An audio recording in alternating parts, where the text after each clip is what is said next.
Hey guys, Gareth197 again. This time with a review of the 144th scale high grid Universal Century Visch Donahue custom set, Gelgoog and Gouf. Let's immediately kick off with part 1, the Gouf. Starting with a comparison with the original Gouf. And as you can see, the colors, even though they might seem the same, they are really wildly different.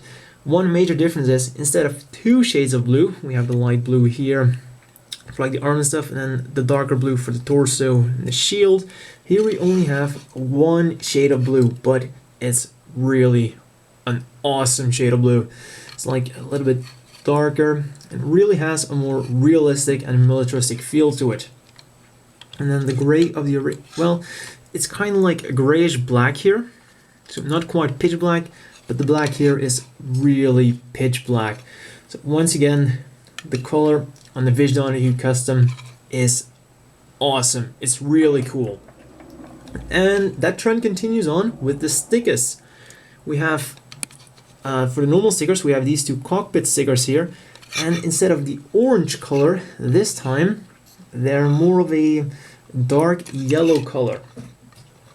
And then the mono eye, instead of being just a normal pink mono eye, this time it's a metallic red mono eye. As you can see, that looks a lot better than just the normal pink mono eye. So as far as this goes, it's a lot better looking than the normal Gouf. And that mobile suit was already good looking. This is way better. It's a giant improvement of an already great mobile suit. Then we of course also get these extra stickers, which we get with the Visch Donahue custom set, and these are also the stickers we use for the Gelgoog. And we get this extra sheet here explaining us where the stickers go. We can see that for the Gouf we have stickers for his horns. We use the medium skull sticker, and that's pretty much all the stickers we use. Experience tells me stickers like these that wrap around round things like to stay on for a few days, but afterwards they really start to peel off. So I'm not really sure if they're going to be worth it. It wasn't a Gelgoog, don't seem like much of a problem, or simply the one for the skull. Also worth mentioning, this is an extra sheet you get. With these you don't get some kind of special manual, you just get the normal manual. So if you buy the set and you get the normal manual, don't worry, it's how it should be, really.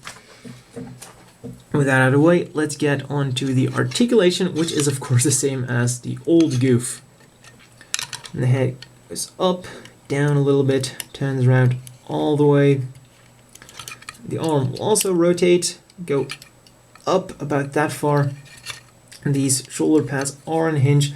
They do give a little bit more articulation, and it will also turn around.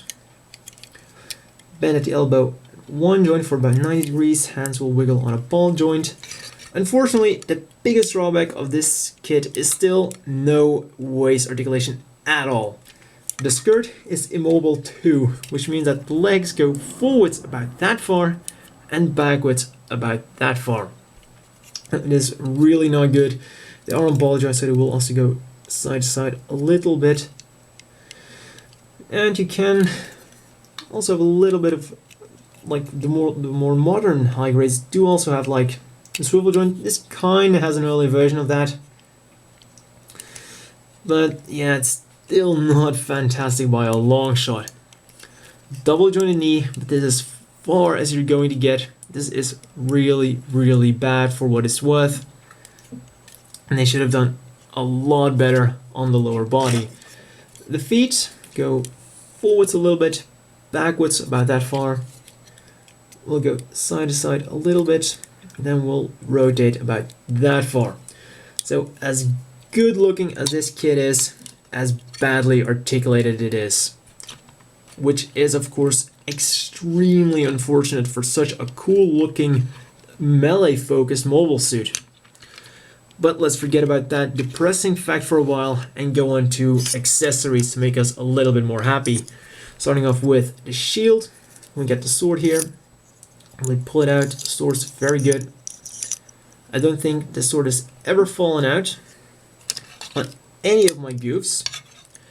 It's a little bit loose in the hand, but yeah, it's not that big of a problem. It might be a little bit of a problem when you have an action pose, but when it's just holding it, it's not going to fall out either because the knob here at the end is thick enough to stop it from falling out, and it's also not going to slide through because of the hilt here. So yes, it is floppy, but it's something we can deal with, unlike the articulation. Of course, what is the Gouf known for? The heat rod. Essentially, you just slide it in here, and then you line it up like so. Now the manual actually wants you to use the trigger finger hand to hold the whip, but you can use either hand. And let's face it, when you hold a whip, do you hold it like this or do you hold it like this?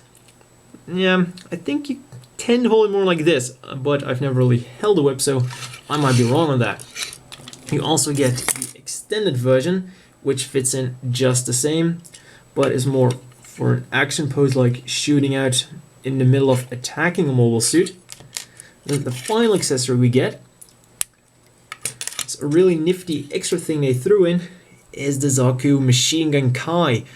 And this is the machine gun used by the Zaku F2s in Stardust Memory. It's a really nice looking machine gun. Fortunately, you don't get an extra left hand, so yeah, you kind of have to pretend that he's holding it with his gun barrel hands. Or you can buy aftermarket hands, like I did with the normal Gouf here. Also, there isn't really any articulation going on with the machine gun at all.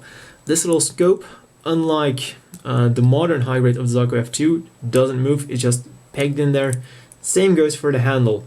What you can do, however, is unpeg it.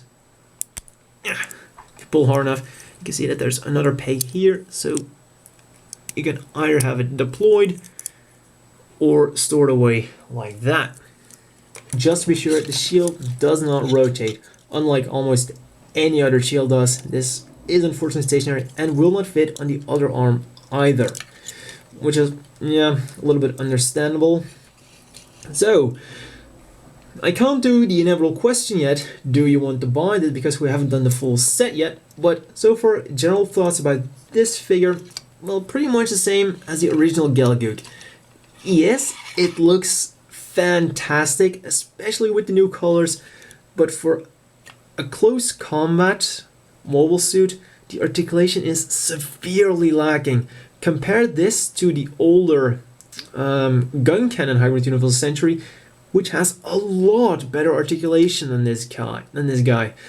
So the lack of articulation is really unforgivable.